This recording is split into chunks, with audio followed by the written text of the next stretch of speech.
Welcome, Pewter Report readers, viewers, and listeners to a brand new edition of the Pewter Report podcast, energized by Celsius, the official energy drink of pewterreport.com. Want to say hello to all the Pewter people watching us as you get ready for Thanksgiving. That's coming tomorrow, so you got Thanksgiving Eve tonight. Please be safe to all those that are going out tonight.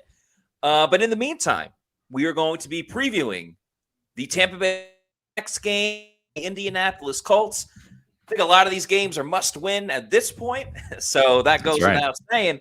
But it's a very exciting game. The Bucs are wearing pewter. It's an opportunity for them to win a game that is quite winnable for this team and stay afloat in the NFC South divisional race. As you see, Mike Evans rocking the pewter jersey there, and we're going to break it all down, get some fan questions, and of course, super chats if you cut the line as well. I'm your host, Matt Matera, a.k.a. Matty Diamonds. Joined with me is the face that runs the place, SR Scott Reynolds. And Scott, before we get to Bucs versus Colts, a little bit of news that just broke mere moments before the show started.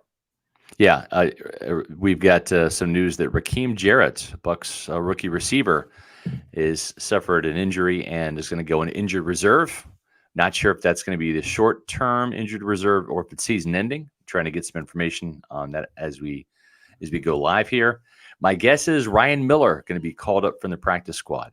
I think that's kind of a buzzworthy name that we've heard behind the scenes, that he's really catching some passes. Although Cephas Johnson also doing a really good job in scout team and giving this team a look, and he's a bigger body at 6'4", 200 and something pounds. He's the second biggest guy behind Mike Evans on this team. But Ryan Miller really is a player that has come on, just catches everything. He's kind of a bigger version of Adam Humphries and gets open and catches the ball. And that's what you're supposed to do for your receiver, right? Get open, catch the ball. Yeah. So I wouldn't be surprised if Miller ends up taking the spot on the active roster when they do it in elevation, but they have not made that corresponding move as of yet. Miller would have made the all-hands team if they had one for training camp because, as you said, he was just a Venus flytrap. Like anything around him, he was able to make the catch. Found a lot of pockets to get open. Granted, take it with a grain of salt. It is training camp. And Cephas Johnson, gigantic human being. I remember he made a nice play.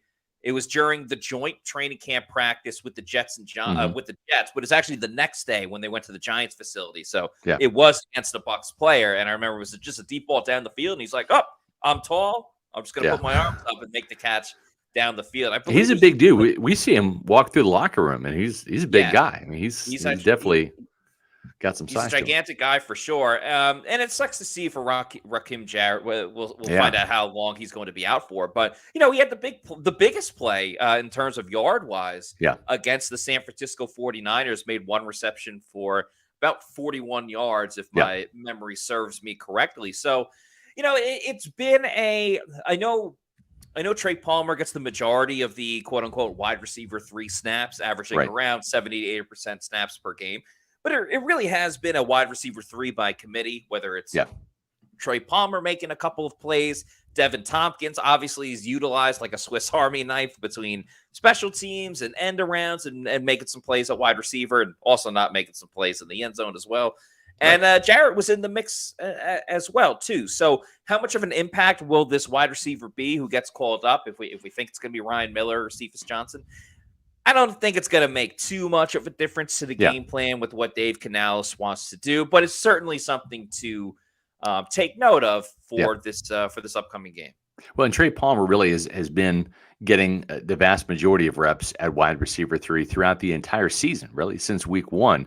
And he only has 21 catches on the entire year, only been targeted 38 times. You compare that to Mike Evans at 82, naturally, right? Yeah. And then Chris Godwin targeted 75 times. And he really is that true number 3. It's not like you've got Mike Evans, Chris Godwin, and Antonio Brown out there, right, where you've got 3 number 1s, essentially. He is truly that number 3. And the other guys you mentioned, Devin Tompkins, been seeing his share of playing time, 14 catches on 21 targets. And then for Raheem Jarrett, he really was only targeted 9 times, but had 4 catches, including that 41-yarder at San Francisco. So they're high on him, and we'll see how long he's out, if it's season ending or if it's going to be just for 4 weeks. We didn't get that information in the release from the team, so we shall see. We shall. And today was a fun day at the Bucs facility because obviously with Thanksgiving tomorrow, they tried to cram all of the media Yeah. availability into one day. So it was a bit of a car wash. There is Right. practice tomorrow on Thanksgiving, but they're just allowing media to go watch practice, which I'll Yeah. be at. You're just going, saying who's there, who's not there, and then dipping out Yeah. after. There's no media availability Right. as far as access to coaches and players tomorrow. So it was fun. We got a mishmash of, Larry Foote in the morning and then practice and then Todd Bowles and then Baker Mayfield. And then we had open locker room. And then we got Dave Canales saving the best for last. He never in terms disappoints. of media, right. In terms of back and forth with the media. And I think this offense is getting closer to really kind of getting over the hump with the 20 points per game. I mean, that's a really good defense they're playing.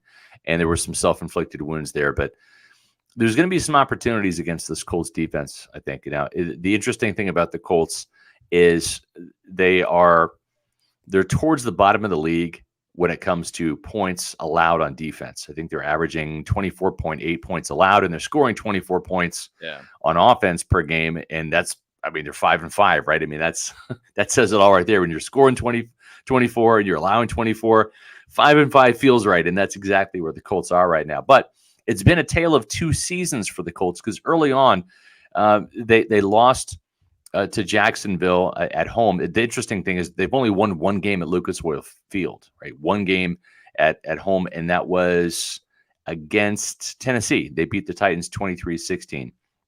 They've had 4 losses. Their only other win, technically that's a home win, was in Germany last week. They beat the Patriots 10-6. But I'm just going to read these scores off here, and it doesn't matter what week or what opponent. I'm just going to read the scores. They lost 31-21. They won 31-20. They won 22-19 in overtime. They lost 29-23 in overtime. They won 23-16. And then they had 3 straight losses: 37-20, 39-38, 38-27. And then the last 2 weeks, everything changes.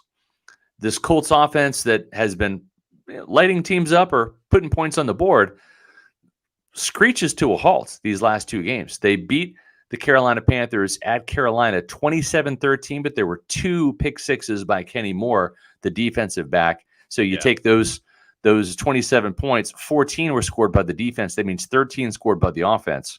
Then last week over in Germany against the Patriots, they only scored 10 points. So you have a 10-6 win there. Now, conversely, a defense that was allowing 37 points to the Jaguars, 39 points to the Browns, 38 points to the Saints, all of a sudden they've slammed the brakes on too, but in a good way. They held the Panthers to 13 points. Again, it's Bryce Young and the Panthers, so there's something to be said there. And Mac Jones and the Patriots. They faced 2 bad offenses the last 2 weeks, but they've done their part as well, allowing just 13 points against the Panthers and 6 points against the Patriots. So they've had some success. They have 5 interceptions in the last 2 games. And so maybe they're turning things around from a defensive standpoint. But all of a sudden, the offense is kind of regressing right now with Gardner Minshew at the helm. Yeah. Remember, he replaced Anthony Richardson, the rookie quarterback, in October. So which Colts team's going to show up, Matt, on offense and defense? We don't know, nor do we know which Buccaneer team's going to show up on offense or defense either. So it's going to make for an interesting game on Sunday, I think. It really is. We don't even know who's going to play for the Bucs. Obviously, there's a lot of questions with their big 3 guys on the football. We should also take into consideration the Colts are coming off of a bye because their last game was in Germany against the Patriots, like you talked about. Right. They had last week off, so you got a team that's coming in fresh, and we obviously talk about a lot of the self-scouting and what can go on there. But I think that's why you see Gardner Minshew is a perennial backup quarterback at this point of his career. I'm not going to call him Ryan Fitzpatrick by any means. Right. But we've seen with Ryan Fitzpatrick, even when he was here with the Buccaneers, you come out great, come out hot, and then you win a couple games, then you regress, and the interceptions come back, and the poor play comes back. And you're kind of getting that with Gardner Minshew. And now he hasn't been like a turnover machine, by any means. Yeah, he's thrown 8 touchdowns, 6 interceptions, but you want that 2-to-1 ratio at least, or 3-to-1 if you're having a really good season, right? Like Baker's kind of around 3-to-1 with 15 touchdowns, 6 interceptions. That's pretty good, but 8 and 6, that's not a good ratio. At the same time, Gardner Minshew is 3-3. So again, kind of a 500 record for the Colts right now. He's 500 as a quarterback, and we'll see. I mean, he's got the look, he's got the locks, but he also will throw some interceptions out there as well. And I think for a Bucs team that really is kind of starved to get some turnovers, especially some interceptions. That, gosh, man, what did they drop? 3 or 4 against the Titans before Winfield finally got one. They didn't have a turnover last week or a takeaway on defense. So it's going to be interesting to see how this game plays out from the turnover perspective, because I really believe Tampa Bay has got to win the turnover margin to have a chance to win this one. They've been able to hold on to the football relatively well. Now, the one time they didn't was last game against the 49ers. Granted, I believe that the last turnover was kind of later in the game when the 49ers started pulling away, but that fumble by Baker Mayfield changed a lot in that game because the Bucs were trying to move the ball. They were getting into field goal range. And quite frankly, I thought the Bucs actually were able to go down the field, not with ease for sure, but were successful in probably getting some more progress against the 49ers defense, especially in San Francisco, more than most teams have outside of the Joe Burrow game with the Bengals beating them a couple weeks ago. As Richie P says, Matt sporting the stash and shirt is giving me Gardner Minshew vibes. I guess I just got to grow my hair out a little bit. Right. But thanks for noticing, I guess. Not really going for a Gardner look, but just or Minshew look, but just in general. But yeah, I mean, turnovers is going to be huge, and obviously stopping the Colts run game. I don't think this game will ultimately come down to who can run it better, because we know that the Bucs can't really run it. Right. But if you make Gardner, like if it turns into a one-dimensional matchup with the Bucs needing to throw it and the Colts needing to throw it, I actually like the Bucs' chances a lot more. Obviously, a lot will have to deal with how the Bucs attack the passing game in terms of getting pressure. But still, I mean, Gardner Minshew, when he has to chuck it over and over again, I think Gardner Minshew personally likes it. Yeah. But the offense in general doesn't thrive better when Gardner is just throwing it all over the field. It's not like he's at Washington State anymore. That's not exactly how you win in the NFL. And so if it comes down to that, I do like the Bucs' chances just a little bit more. Yeah, I agree. And I just got a tip here that if it's not Ryan Miller, it would be David Moore. He's also looked really good. So those are the two options right there that could replace Raheem Jarrett. But, you mentioned, Matt, Jonathan Taylor, and this is a really interesting kind of game, right? Because obviously he's the weapon that you have to stop. He's the best player on the Colts offense.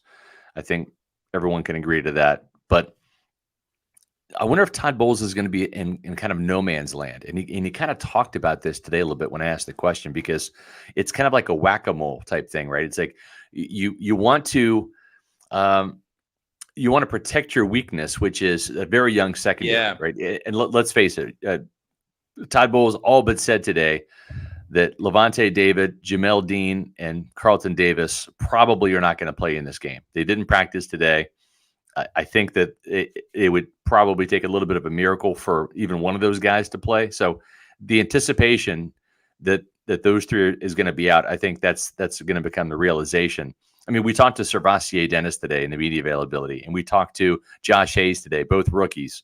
And so that was a little bit of a tip when the PR staff is putting those guys up there that they're going to play. And even Bowles said today that KJ Britt and Servassier Dennis would play, and Josh Hayes and Keenan Isaac would play at corner. Different packages for them each. Yeah, exactly. So having said that, if you commit resources, which means stack the box to stop Jonathan Taylor, then Matt, you're kind of forced to play some man coverage. It's just a numbers game, right? If you put a guy in the box, all of a sudden you're having coverage singled up back there, and you can do some things in terms of having a safety shade over to one side or the other for some deep help, but it really takes you out of the rush 4, drop 7 into zone. And maybe that's music to Buccaneer fans' ears who have seen too much soft zone coverage, right? But you're playing really, really young, untested players. Kayvon Merriweather at safety. You're playing Josh Hayes. You've got Servassier Dennis in there, or even KJ Britt playing at linebacker for Levante David. And so if you commit those resources to Taylor, you can get exposed on the back end with Pittman and Downs and a couple of these receivers.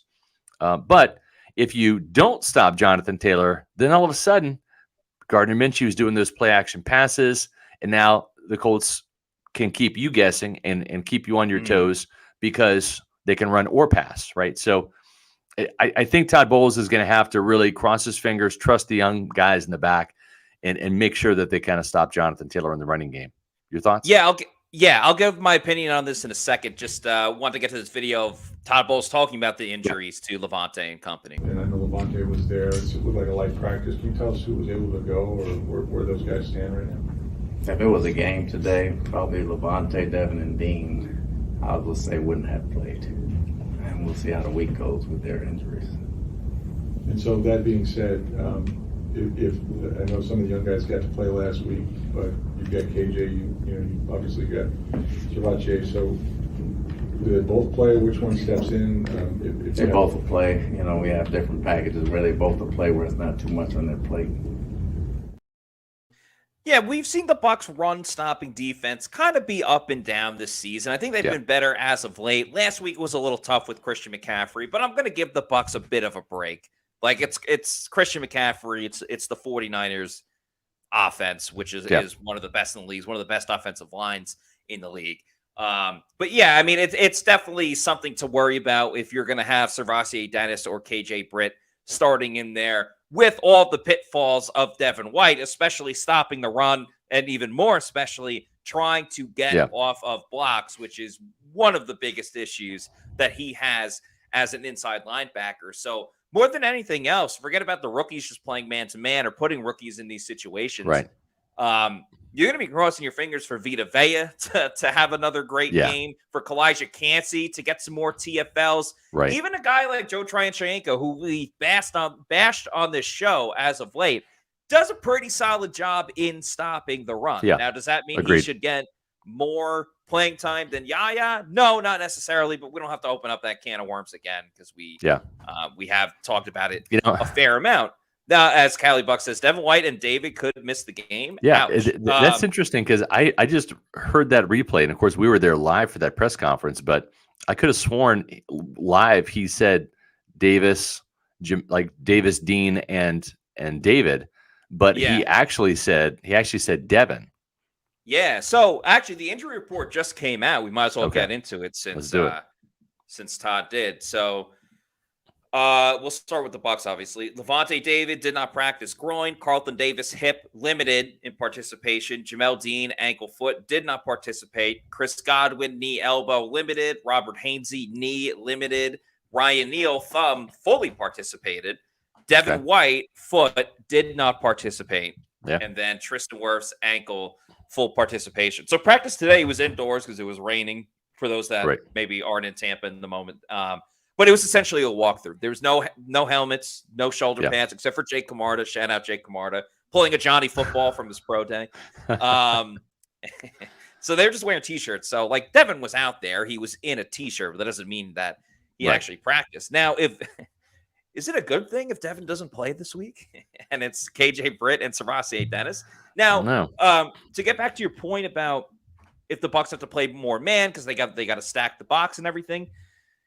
I mean, Jamel Dean struggled in man-to-man last week, but the good thing for the Bucs is outside of like Michael Pittman on the Colts and obviously Jonathan Taylor at running back, we're never going to confuse the Colts offense for the 49ers offense. Like the Colts don't have Brandon Ayuk and Deebo Samuel and George Kittle. Josh Downs is a pretty good receiver. Todd Bowles even mentioned him on his own. But still, I mean. Yeah, to your point, though, there's really kind of two guys to have to worry about. Now, at the same time, for whatever reason, it's been that third receiver that has got the Bucs in trouble a couple of times. If you go back to Shakir, right? The Buffalo receiver, who was the number 3. He had 92 yards in the game. He was actually the leading receiver. You go back to the Houston game, Noah Brown, the third receiver there. I mean, Tank Dell had a big day. Nico Collins had the first touchdown, but it was Noah Brown who had the big 76-yard touchdown and ended up having more receiving yards. So as much as we want to sit there and maybe critique the Colts, and I'm with you, Matt, I look at the weapons they have, and I'm not terribly concerned outside of Pittman and Downs. Alec Pierce out of Cincinnati, he's kind of a big-bodied receiver. Only has 18 catches for 264 yards, no touchdowns. But that could change at any moment against the Todd Bowles defense. But I'm with you. I'm not terribly concerned. Now, come 1:30, 2 o'clock on Sunday, that might change my opinion. So hopefully, as Callie Buck said, the third receiver is killing the Bucs all year. It's kind of been that way a little bit, but maybe the Colts don't have that third that's going to be that much of a problem. We'll wait and see.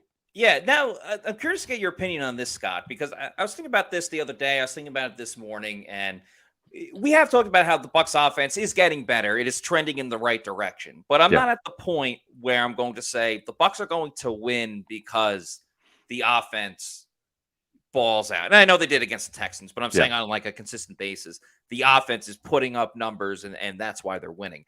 I still firmly believe that this team goes as the Bucs defense goes. Yeah. If the Bucs show up like they did against the Titans right. and the Saints right before the bye, I think this could be not a cakewalk. It's the NFL, but I think a somewhat stress-free type of game for the Buccaneers if that defense shows up. But on the flip side, if you get a game kind of like last week against the 49ers or that Texans game, Bucs fans are going to be banging their head against the wall by the end of it. Do you see it that way, where like ultimately it's going to come down to the Bucs defense? Yeah, I agree with you. And just because I think the offense can do enough against this Colts defense to win the game, whether it's 20 points needed, 24. I can see that kind of happening as long as Baker plays mistake-free football. He did have 2 turnovers last week, but again, that's a 49ers defense that is head and shoulders above the Colts. But I'm with you, Matt. So goes the defense, so goes the Buccaneers. And if they can get some good play from these youngsters in there and get after the quarterback, Gardner Minshew's, I don't want to say he shouldn't beat you. CJ Stroud beat you. Brock Purdy, right? There's been some quarterbacks, right? PJ Walker last year, Kenny Pickett and Mitch Trubisky in Trevor Pittsburgh. Siemian a couple of years ago. Yeah. So as much as you want to look at Gardner and kind of downplay him, I just don't trust this defense, man. I just don't. And I think it's going to be a challenge if they can't stop Jonathan Taylor, and then the Colts get to allow Gardner Minshew to use play action and not have to win the game. I mean, remember this play? This was that Antoine Winfield Moss play. A lot. Yeah, over Michael Pittman Jr. That game was crazy too, because if you remember, the Bucs played like absolute ass in the first they half. did. Like they were terrible. And I Right. forgot who it was, because it wasn't like Brady, but It was Leonard Fournette. Was it? Yes, Leonard Fournette halftime spoke speech Lenny, to everybody. Yes, and he spoke in the locker room, and it changed everything, because obviously you had the big interception by Antoine Winfield Jr. and another storyline. This might have happened in the first half, but Vita Vea got a tooth knocked out, and it was like everyone was like, "Oh my God, he's playing! Oh, he's a hockey player!" And then he came to practice like the next day, and we spoke to him, and he had a mask on for like half of it, and then he took his mask off and showed that his teeth. His tooth was out, and then he got it fixed like 2 days later. So very memorable game the last time that they took on the Leonard. What are you doing? Scoring touchdowns. What are you doing with the halftime speech? You motivator. Leonard scored the touchdown, and then also they almost blew it at the end with the kickoff with like a little bit of time left. And Mike Edwards, shout out to him, made a game-saving tackle on special teams on the kickoff. Really a crazy game. Might be one of those as a Bucs fan. They ended up winning, so not really too much pain. But that might want to be one that if things go south for the Bucs on Sunday, you might want to rewatch that other game. I know, exactly. Yeah.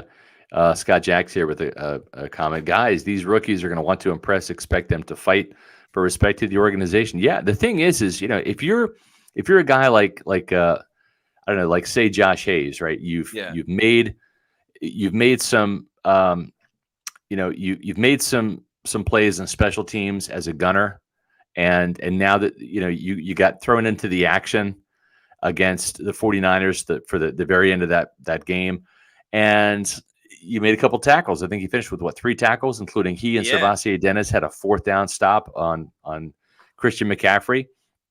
It just you want more, right? Like that kind of whets your appetite a little bit. And Servassier Dennis getting in there, and I talked to Voss today, and I said, "How'd you play?" He's like, I said, "You missed a couple tackles, but it wasn't for lack of effort, right? He dove for those, he missed, but he did get a couple tackles, and the guy he's trying to tackle is also Christian McCaffrey, not exactly the easiest guy for starters to tackle."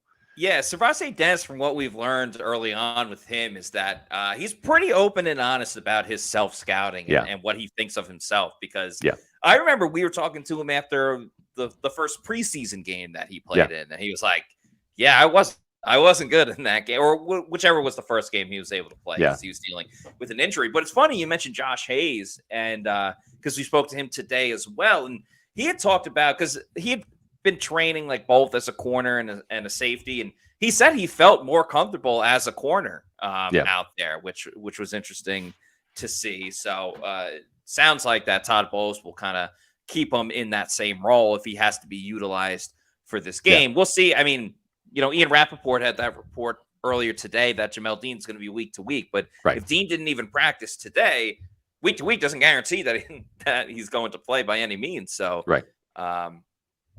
it's a tough battle when you have a lot of rookies in there, but not a position that Todd Bowles has not been in before, or at least with like having to put in new guys all across the board in the second. Sure. Well, if you go back to his first year as the defensive coordinator in 2019, he played Sean Murphy Bunting and Mike Edwards, right? And Jamel Dean that season, and he knows that there's going to be some growing pains. You go back to the Jamel Dean game against Seattle, right? Where he give up 2 touchdowns, 3 touchdowns, whatever it was. He did. Wasn't even expected to play.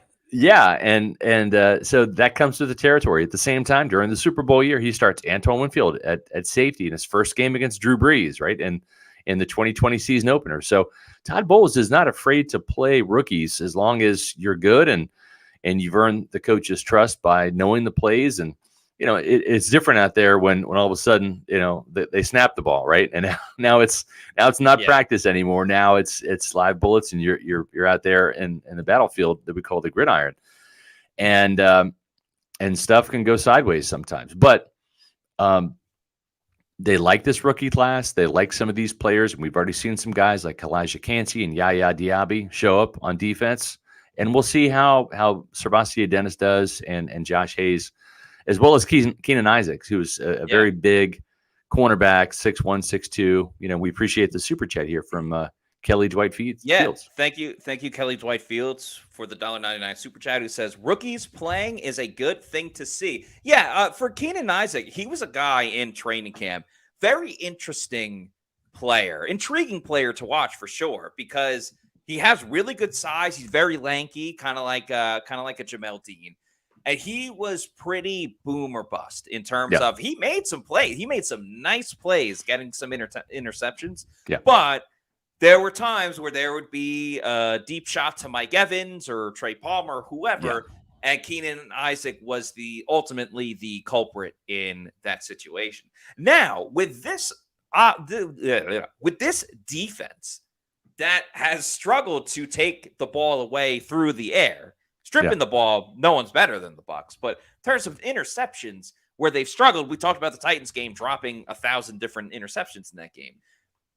I'm not saying you want it all the time, and I think Diggs on the Cowboys, I know he's out for the season, but he's an example of like a guy that will get you a ton of picks, but then also get burned on a number of plays. Exactly. You don't want it all the time, but when Carlton and Jamel aren't taking the ball away, and it's you need somebody for your all-pro safety to come up with an interception on let's face it, a pop fly.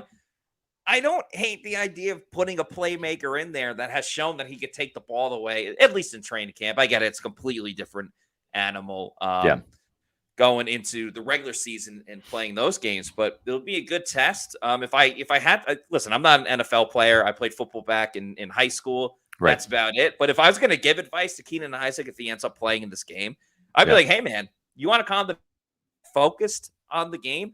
Have a Celsius energy drink before you head out there to Indianapolis. Scott, you and I were in Indianapolis for the NFL Combine last year, along with Bailey Adams. We used the Celsius store locator after going to their website, and we found a Celsius in Indianapolis. We picked up multiple. Obviously, Celsius is the presenting sponsor of the Pewter Report podcast. There's no sugar. There's no post energy drink crash or jitters that you might get with another product out there. So if there's any Bucs fans going to this game on Sunday in Indianapolis, it works. Use the Celsius store locator, and you can pick one up where there's one close to near you. And, you know, when we went, we had a couple of options. We could have went to a Walmart. We could have went to a Target or a 7-Eleven or a Walgreens or Health and Fitness store. I do kind of wish, though, Scott, that Indianapolis had this one thing that we could have gone to pick up a Celsius. What is it? Bodega. That's right. And after you keep going to your bodega and you know you love Celsius and you want more and you want to get it in bulk, you can get it in bulk. I recommend getting that variety pack because variety is the spice of life. There's great flavors from the sparkling orange pomegranate to the sparkling orange, sparkling watermelon. The Arctic Vibe is my personal favorite. Get it in bulk because variety is the spice of life. Go to Amazon, click on the subscribe and save. You can have it sent to your place of residence whenever you want. You're in charge of it. It could be every week, month, quarterly, yearly. Just make sure you're drinking Celsius energy drinks. Make Celsius your pick. Celsius Energy, the official energy drink of PewterReport.com. Yep. Matt, you were talking about a lot of those interviews that we were in for today. You got some clips that you want to play, and I think now's a great time to do that. Let's do it up. There was a guy that we were talking. Well, you had asked a fair amount of these. Zaire Franklin, the linebacker for the Colts, Good is player. Another wrecking ball. Shout out Miley Cyrus that could make a huge difference in this game. So we got a couple of opinions on him from Todd Bowles to Baker Mayfield. Baker talks about the defense as well and Dave Canales. Yeah. So let's get to it. You look at last week with Fred Warner being a bit of a game wrecker on defense. The Colts have got another tackling machine in Zaire Franklin. Just talk about him and when you look at him on tape, how much problems he causes for your offense. I mean, he flies around. He's a game wrecker. You got 4 guys up front that make it easy for him, but he's another guy we're going to face this week and probably face him week in and week out from here on out. So, guy, we got to definitely make sure we know where he is on the field. I'd say that they're a high-effort team, but their ability to take the ball away is the strong suit. I think all their guys in the back end have a knack for finding the ball, whether it's punching it out or getting interceptions. They do a good job in their zone defense of having vision on the quarterback. So any errant throw, if you miss it a little bit, they're going to have eyes on it. They're going to make a play on it. So they do that really, really well. Yeah, he's all over the field, real similar to Fred when you watch it. Sideline to sideline, he's going to cover everybody. Obviously I think he's 3rd in total tackles and number 1 in solo. So that speaks for itself. He's gonna run through. He's gonna fit the run game, and then he's also going to be a good coverage linebacker that's going to make the stops for eliminate big plays. Look at him on film. What do you see from his game that's going to present some problems for you? Yeah, just no hesitation. You know, he runs downhill. He diagnoses earlier, so we talked about a different type of Mike linebacker last week with Fred Warner, who is going to sit back a little bit, kind of take it in, and then make his decision, you know, and play off of his combos, where Zaire, he's more of, he diagnoses, boom, he's like a rocket, you know, so that's going to really have to heighten our combos for the offensive line in the run game or the play action game to just be aware of him trying to break those combos earlier. So we just got to be ready for that, a different style of Mike linebacker. And like you said, a tackling machine. So guys, take care of the rock as we get through the second level, get that second hand and let's lock it up. Thank you to Eric Moreno for this $5 super chat, who says, Devin White has battled multiple injuries. Hope he can play. Carlton limited. I guess that's good. Hope David and White and Davis can play. Thoughts, guys? Yeah, I mean, even for all of the struggles with Devin this season, and we can get to a Larry Foote video in just a second talking about Devin, even with all his struggles this season and even going back to last season, I would still rather have Devin White in there than KJ Britt or rookie Servassier Dennis. And obviously, at some point, you want to figure out what you have in Servassier Dennis, especially if Devin is is most likely going to be leaving after the season, but I don't think this Sunday is that day to figure it out. So I think having at least one of the two, if you have at least one of the two inside linebackers and you have at least one of the two corners, I'd still feel pretty good about the defense. Because, you got Zion on one side, and he's done this before. And, Levante, we always talk about him cleaning it up, but Levante's not there. At least Devin, there's some semblance of you're going to have a play caller that's familiar with everything and, can still help the team in some ways. Yeah. And listen, I mean, I know Devin's been struggling with some injuries, but there's been other players that struggle with injuries and still are productive, right? It's one thing to go out there and play hurt. It's another thing to go out there and play, I don't want to say scared, but like, hey, I don't want to get hurt anymore. And if you're playing with that mentality, just get off the field because you're hurting the team at the end of the day. Now, we were talking about Zaire Franklin. The reason why I bring him up, and you heard the credentials that this guy has from Baker Mayfield in terms of, he was the second leading tackler last year. I think he's third this year in the NFL, in the entire NFL. And he is just a tackling machine. 15 tackles the last game against the Patriots, 14 against the Saints, 11 against the Cleveland Browns. He had a very disappointing performance against Jacksonville, only 8 tackles, only 8, 12 against the Titans, 12 against the Rams, 15 against the Ravens, 13 against the Texans, and then 17 to start the season against the Jaguars. So it's, he's a good player and he's a heat-seeking missile. And if you thought Fred Warner was productive last week with the forced fumble, the 12 tackles, the 2 pass breakups. This guy, he's a different linebacker. He's even kind of faster to trigger than Fred Warner is, per Dave Canales on that interview. He is what this organization was hoping Devin was going to be this year in a contract year, and just isn't. And I'm not taking a pot shot at Devin. I'm just speaking the truth. But he is a kind of seek and destroy type linebacker, and he can cover as well. He's got a couple pass breakups. He's got 2 forced fumbles, and he's a former teammate of Sean Tucker. Sean Tucker was telling me, this guy, man, he's like legit good, and he is. He's going to be a problem out there for the Bucs on Sunday. On that thought of Devin White, this is what Larry Foote had to say about Devin's last performance, and a little more honest than Todd Bowles just putting up the blockers saying, no, Devin's great. Devin White has 3 tackles. Servante Dennis comes in for 17 snaps, makes 2 tackles. And on the other side, Fred Warner had, I believe, 12 tackles in the game. Just what were your thoughts on Devin's performance, and do you need to get more production out of him moving forward? Well, after you watch and evaluate the tape, you always want more. I'm going to push him to get more.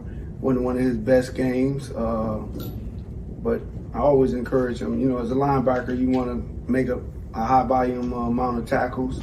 Wasn't his best performance, but he didn't kill us either.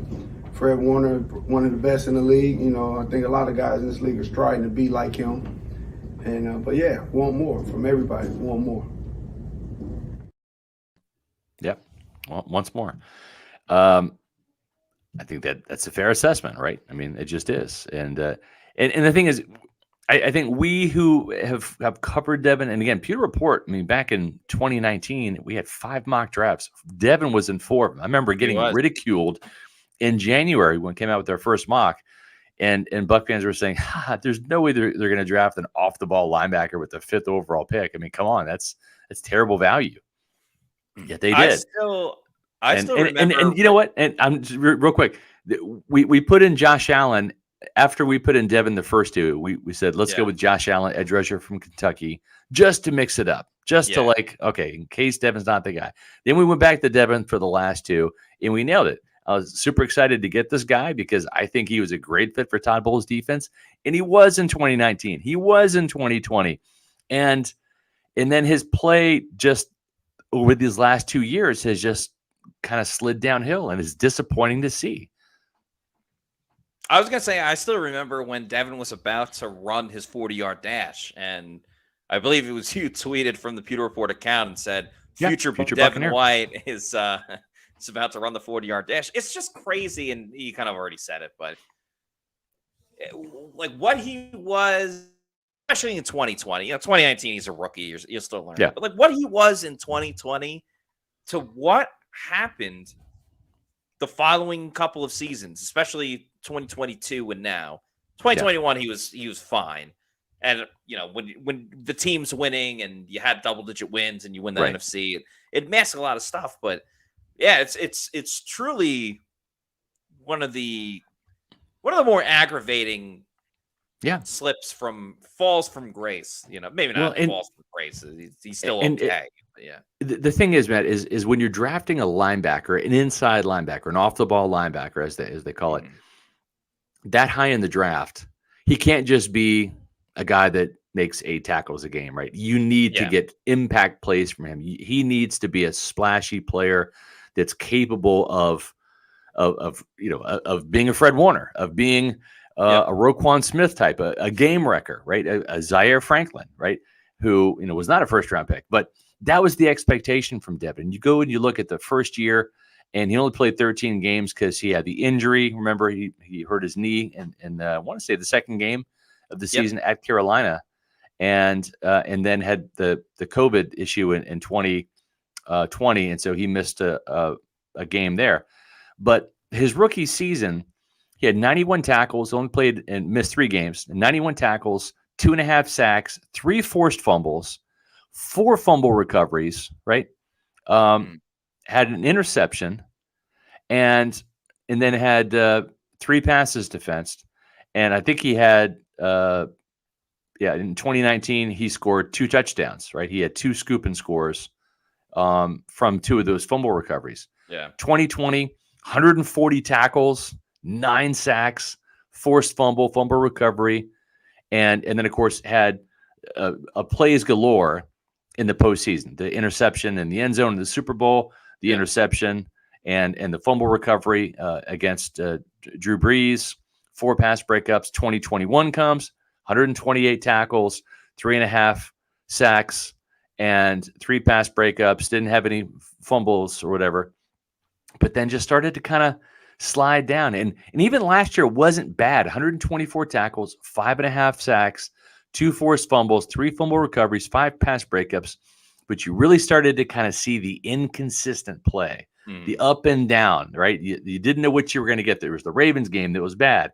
He had some other games, the Dallas game to start the season, the Saints game to start the season in 2022. Those first 2 weeks were amazing from Devin. And the consistency has him in there. He's got 62 tackles right now. That's nearly 30 behind Levante David. Yep. He's got 2 sacks. He's got 1 interception, which was caught in self-defense from Jalen Hurts. No forced fumbles, no fumble recoveries, just not what you're looking for, But we are looking for a $10 super chat. Yeah. And Paul, a.k.a. Florida Dreamhouse, came through with that. He did. Thank you to Paul for the super chat. He says, wishing SR, Matty D, and all who see this a happy Thanksgiving. Pewter Report has been incredibly entertaining, informative, and fun, and turned me into a Celsius addict. I love that. Positive vibes, everyone. It's not over. Paul, thank you so much for the kind. Thank you very much. Happy Thanksgiving to you as well. Happy Thanksgiving, yes. And to very all the Pewter much- people out there. Yeah, to all the Pewter people. Very much have enjoyed interacting with you on this show, on social media, Paul. You're a great fan, and not that no one else isn't, but just thoroughly enjoy all of your fandom of Pewter Report. Yeah. Jefferson Tugboat, who also won the Celsius campaign a couple weeks ago with a $20 super chat. Thank you to Jefferson. Says, I got my Celsius yesterday. Great. Awesome. I expected 24 cans of orange. What I got was 36 orange and 12 creamsicle. As usual, Celsius and Pewter Report deliver as expected, and then some. Thanks so much, and go Bucs. Yeah, that's awesome. Enjoy those Celsius, Jefferson. Yeah. Enjoy all of the Celsius that you are about to have. You earned it with a great comment. So, congrats. Hope you enjoy. Yeah. Cali Buck says, I was a huge fan of Devin White 19 and 20. It's sad to see his play decline the way it has. Yeah, and that's why he's not going to get that big contract that that he's looking for. Yep. Paul just chimes in here. Congrats, Jefferson. I got 48 orange and 11 life. So yeah. Celsius, man, they over deliver. It's just like they over deliver in every can. Like you want energy. You want to be able to wake up in the morning, and Celsius always over delivers. It's a great product. I use it every day. Rarely drink coffee anymore. If I do drink coffee, it's just, I want like the taste of coffee. But to get me up in the morning, it's Celsius. It's either I'm rocking the orange in the morning or the Oasis vibe, tropical vibe. Matt, I'm with you. Sometimes I'll go with an Arctic vibe, which is one of your favorites. So good one stuff. Of my personal favorites. We got another super chat from Kelly Whitefields. Thank you to KDF, who says, I like the Ravens offensive coordinator if they go far in the playoffs. Well, there's already history and familiarity with Todd Monken, the Ravens offensive coordinator. Obviously, he was the OC back in the day for the Bucs. Right before the Bruce Arians regime came in, Coach Jameis. But one thing I do appreciate about Todd Monken, this goes back to when he was an offensive coordinator, and I don't know how Monken would feel. I mean, if you're a head coach, it's one thing.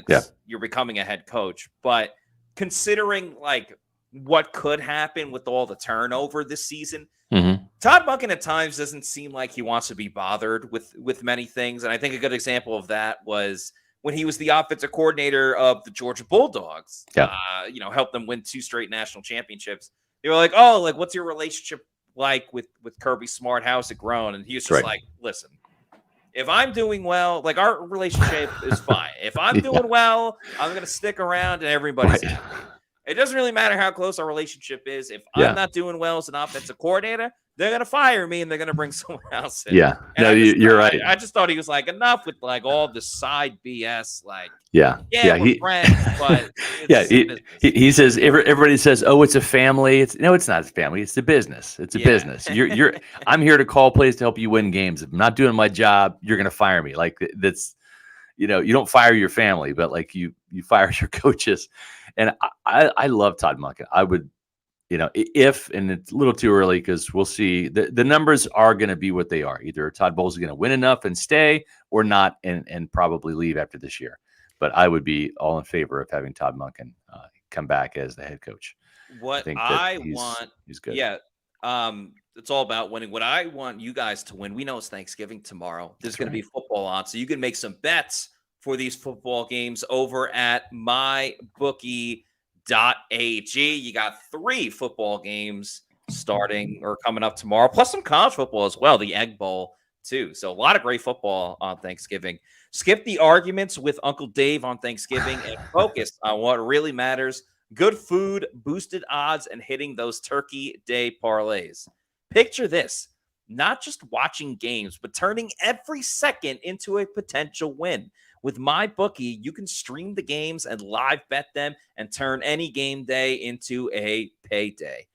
Ready to up your game? Sign up today and make your first deposit with the promo code Pewter, that's PEWTER, for a sweet deposit bonus up to $2,000 or up to $1,000 in cash. And you can also get a $200 welcome cash bonus. Even if you learn from Plant City Math, you know that is a heck of a deal.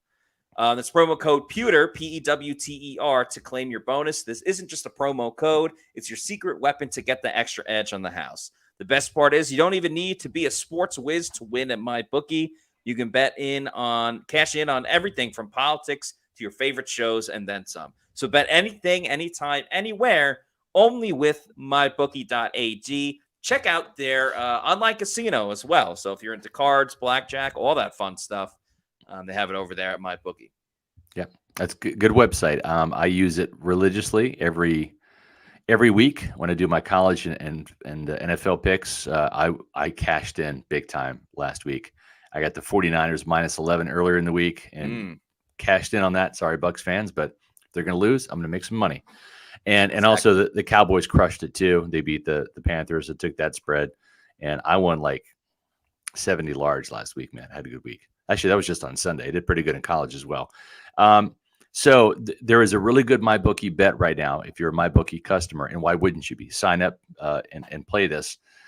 I put 15 large on the updated odds for, and I showed you this at One Buck Place, the updated odds for the Bucs winning the NFC South, which I still think they're going to win the South, believe it or not.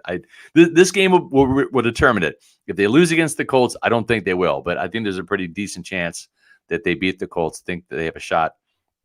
And if they win the division, $15 will get you 51. It's a plus 345 bet right now. So I think that's a safe bet. $15. I'll risk that to see if I can win 51 when this team wins the NFC South, and we'll see if they do. But that's a nice little play that I found there. So check that out on my bookie. And we have a couple of other comments here to get to. A new one here from Paul. Yeah, Paul, a.k.a. Florida Dreamhouse, thanks for the $5 super chat, says, sign Baker, re-sign Mike, give Bowles and Canales one more season and upgrade a few positions. We are closer than we think to being a contender. Obviously it all has to fall into place, but I don't necessarily hate, especially for the offensive side of the things, of keeping Canales for another season. Find out what you really have with this offense, and then you could also, like kind of bridge the gap where you have Baker, but then you can also find a quarterback in this year's draft too. So obviously Baker would probably want more than a 1-year deal, but the reality is, I don't think this season is going to make teams be like, oh my God, like we need Baker Mayfield on our team. Like I could see. Right.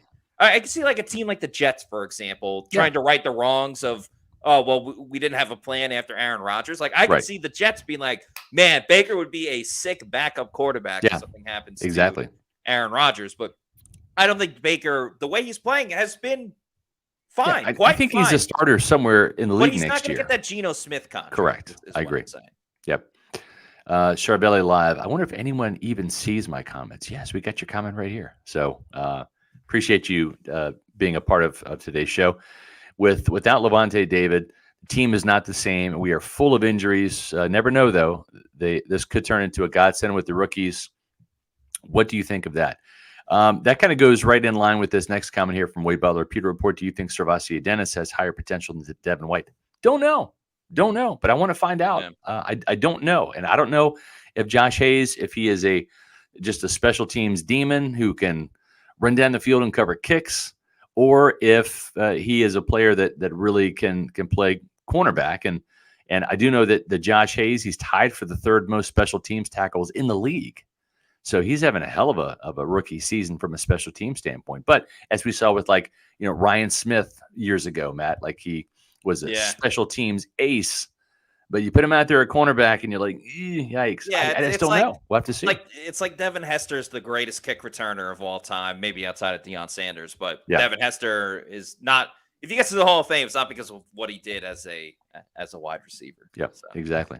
Thank you to Dante Mason for this 1999 super chat, who says, hey, guys, sorry I'm late. No worries there. Yeah. What's the chances Levante plays? That probably means plays this weekend. Yeah. By the way, the name is Dante. Dante, sorry that I've been mispronouncing your name Appreciate that. before, but thank you so much for the super chat. Levante did not practice today. Even Todd Bowles said if the game was today, Levante would not be playing in it. Doesn't look ideal. And as Scott kind of mentioned before, that's why we spoke to Servassier Dennis today and Josh Hayes. And another thing to point out, and Scott, you had mentioned this, we talked about it separately, that groin injuries kept Vita Vea out a couple weeks ago, kept Logan Hall out. Yeah. And we're talking about a 28-year-old Vita Vea and what's Logan Hall, 23? We're talking about a 33-year-old Levante David. So he's going to need a little more time to recover than some of the other guys on this team.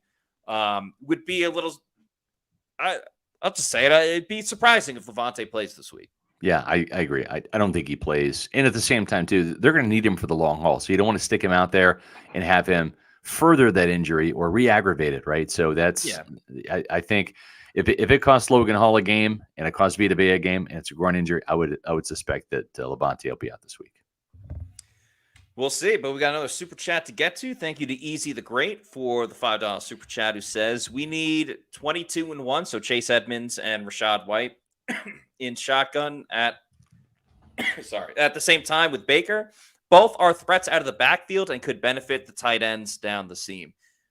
I actually kind of like this idea. You know, if Rashad White's going to be one of your weapons, why not? If anything, like Rashad White can go out for a pass, Chase Edmonds stay and block, or you have both go out, and it obviously forces the rest of the defense to adjust in one way or another. I like that idea. I don't know if we'll see it, but I think it would be fun. Yeah, I agree. I also have another good idea as well, and that means calling Eric Gross. If you need a realtor, folks, boy, this is the guy. It takes a full team effort to win in football, and it takes a full team effort to win in real estate. And Eric Gross and the Eric Gross Group, that's the team you want to draft or sign. The Eric Gross Group, they've done hundreds of transactions in the real estate market here in Tampa and across Florida and across the country. So they've got the experience you're looking for. Eric, as you know, is an avid Pewter Report reader, and he's also a Tampa native, so knows this area like the back of his hand. And what I'm encouraging you to do is go to his website. Even if you're not in the market for a house, just go to the website, because you never know when that opportunity might come to sell your house, to make some big time money. If you have a lot of escrow in your house, equity. That's the other E word I was looking for, equity in your house. And maybe you are looking to sell, or maybe you're looking to buy. Well, Eric Gross and the Eric Gross Group, they got you covered. Housesinfla.com. Find them on Facebook or Instagram at Eric Gross Group. No matter where you are in your homeownership journey, you're going to feel welcome at the Eric Gross Group, the official realtor of Pewter Report. Visit housesinfla.com. Got another super chat to get to. Thank you to the Pod Laughs podcast for this $4.99 super chat. Who says, "Is Chris Godwin frustrated? P.S. I have a Doug Martin rookie card I'll let go for a half-eaten sandwich." No, Chris Godwin is not frustrated. Dave Canales keeps saying, like, man, I want to get Chris Godwin the football in the red zone. Greg Allman had a great stat the other day where Chris Godwin has been tackled, I think, 4 or 5 different times within the 5-yard line. So Godwin's getting pretty close. We also spoke to Godwin today, and he talked a lot about his meditation. And I think that's kind of played a role into it too. But he's the ultimate team guy, Chris Godwin. He actually just got nominated for the Art Rooney Sportsmanship Award. And he actually had something very funny to say about it at the end. So congrats to Chris Godwin on this nomination. Conducted yourself a certain way on the field. Yeah, I mean, I think for me it's an honor because of just like how I carry myself. And like I don't even necessarily think it's like a way that like I'm like intentionally trying to be. It's just like, you know, just how I was raised and, you know, how I know to go about my work. Try to be a good person, just treat people like with respect and stuff like that. And that doesn't, you know, change when I get on the field. Like I feel like there's a way for you to like compete at the highest level without, you know, being an asshole. So, so that's how I kind of go about my business, man. But again, it's an honor to be nominated for it. I think it speaks volumes to what the people in the building here think about me, which is, you know, at the end of the day, what I care about most in terms of, you know, my peers and the respect that they give me. Great words from Chris Godwin. Very fun to see. I think it's been more just things not working out with him reaching the end zone. I don't think it's for a lack of effort. I think down the stretch, maybe we'll see him score a ton just because he's due. Well, maybe you're due to score a ton when it comes to the stocks, mutual funds, but you're not going to know unless you call them Muni Financial. At A-Muni Financial, we help you live in the now. Dude, congratulations. We're so happy for you. Thank you. And even though the now may feel very different, you still need to plan for the future. How's retirement treating you? Oh, just fantastic. I know I say it all the time, but you really got to come up to Colorado. Let's do it. All right. Yeah. We can help you develop that plan to keep you on track, so you can still prepare for tomorrow, today. A-Muni Financial. Plan ahead, stay ahead.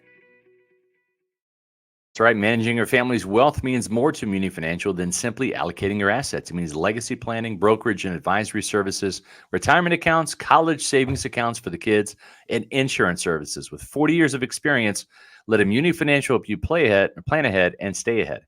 Call a Muni today at 800-868-6864 or visit them on the web at amuni.com. All right, guys, that's going to do it for us on today's show. Please make sure you follow us on all of our social media on X, Instagram, Facebook, and Threads. We are at Pewter Report. Our YouTube channel is Pewter Report TV. Please like and subscribe and leave a comment. No show tomorrow because it's Thanksgiving, so we're going to have the Pewter Game Day show on Sunday starting at 12 noon. with live in-game reactions and opinions at 1 o'clock. We'll have the Pewter post-game show after. Thank you guys so much. For Scott, I'm Matt saying thanks everybody for watching. Have a happy Thanksgiving. Happy Have Thanksgiving, a great time guys. watching football, and we'll see you on Sunday for another edition of the Pewter Report podcast. Peace out.